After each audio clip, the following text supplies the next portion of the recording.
വായിച്ചാലും വളരും, വായിച്ചില്ലെങ്കിലും വളരും. വായിച്ചു വളർന്നാൽ വിളയും, വായിക്കാതെ വളർന്നാൽ വളരും. വായനയെക്കുറിച്ച് അല്ലെങ്കിൽ വായനയുടെ പ്രാധാന്യത്തെക്കുറിച്ച് ചിന്തിക്കുമ്പോൾ തന്നെ നമ്മുടെ എല്ലാവരുടെയും മനസ്സിലേക്ക് ഓടിയെത്തുന്നത് കുഞ്ഞുണ്ണി മാഷിന്റെ ഈ ഒരു കവിതയായിരിക്കും. വായനാ ദിനം.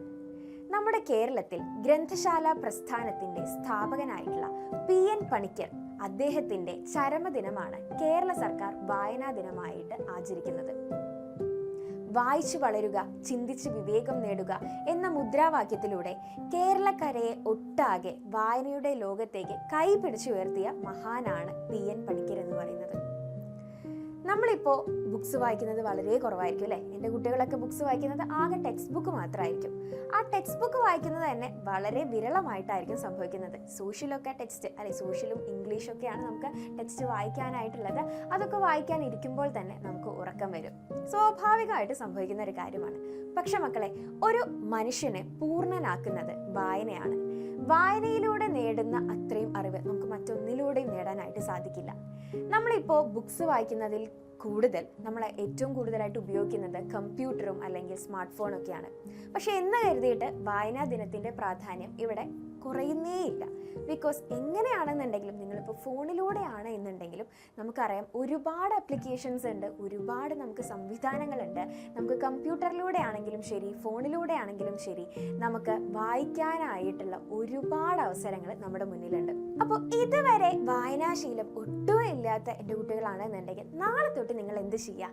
ഞാൻ നാളെ തൊട്ടിട്ട് എന്തായാലും വായനാശീലം വളർത്തിയെടുക്കും. വലിയ പുസ്തകങ്ങളൊന്നും വായിക്കണമെന്നൊന്നും മിസ് പറയില്ല. എൻ്റെ കുട്ടികളെല്ലാവരും ചെറിയ മക്കളാണ്. നിങ്ങൾക്ക് വായിക്കാൻ സാധിക്കുന്ന കുഞ്ഞു പുസ്തകങ്ങളുണ്ട്.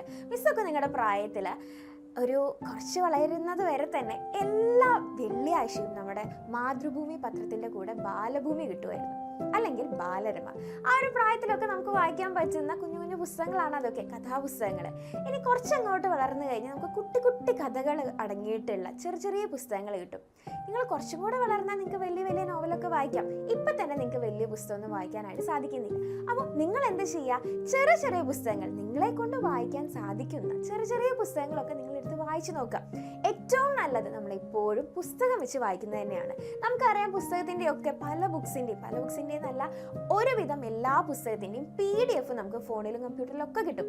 അത് നിങ്ങൾ വായിക്കുന്നതിനെക്കാട്ടിലും, അത് ഉപയോഗിച്ച് നിങ്ങൾ വായിക്കുന്നതിനെക്കാട്ടിലും ഏറ്റവും നല്ലത് നമ്മുടെ പുസ്തകം വാങ്ങിച്ച് ആ പുസ്തകത്തിലൂടെ ആ കൈവിരൽ ഓടിച്ച് ഓരോ വാക്കും ഓരോ വരിയിലൂടെയും നോക്കി നിങ്ങൾ വായിക്കുന്നതാണ്.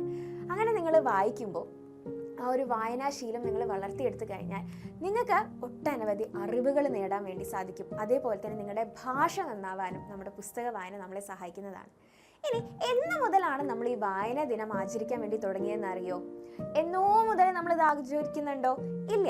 1996 ജൂൺ 19 മുതലാണ് കേരള സർക്കാർ നമുക്ക് വായനാ ദിനം എന്ന് പറയുന്ന ഒരു ദിനം ആചരിക്കാനായിട്ട് തുടങ്ങിയത്. ഇനി 2017 ജൂൺ 19 മുതൽ ദേശീയ തലത്തിലും അല്ലെങ്കിൽ ദേശീയ വായനാ ദിനമായിട്ടും ജൂൺ 19 നമ്മൾ ആചരിക്കുന്നുണ്ട്. അപ്പോൾ എൻ്റെ മക്കൾ എന്ത് ചെയ്യണം? ഇനി മുതൽ ഞാൻ എന്തായാലും വായിക്കും, എന്തായാലും ഞങ്ങൾ വായിച്ചു വളരും എന്നുള്ള ഒരു പ്രതിജ്ഞ നിങ്ങൾ ഈ വീഡിയോ കണ്ടുകൊണ്ടിരിക്കുമ്പോൾ തന്നെ, മിസ്സിൻ്റെ ഈ ഒരു വീഡിയോ കണ്ടു കഴിഞ്ഞാൽ തന്നെ നിങ്ങൾക്ക് കിട്ടുന്ന ഒരു കുഞ്ഞു പുസ്തകം എന്താണെന്നുണ്ടെങ്കിലും അത് വായിച്ചു നോക്കാനായിട്ട് ശ്രമിക്കണം. ഇത് മാത്രമല്ല, വായനാ ദിനത്തോടനുബന്ധിച്ച് നമ്മുടെ സ്കൂളുകളിൽ ഒത്തിരി പ്രവർത്തനങ്ങൾ നടക്കുന്നുണ്ടായിരിക്കും. കാരണം ജൂൺ 19 മുതൽ 25 വരെ ആ ഒരു ആഴ്ച നമ്മുടെ കേരള വിദ്യാഭ്യാസ വകുപ്പ് അവിടെ വായനാ വാരമായിട്ട് ആചരിക്കുന്നുണ്ട്.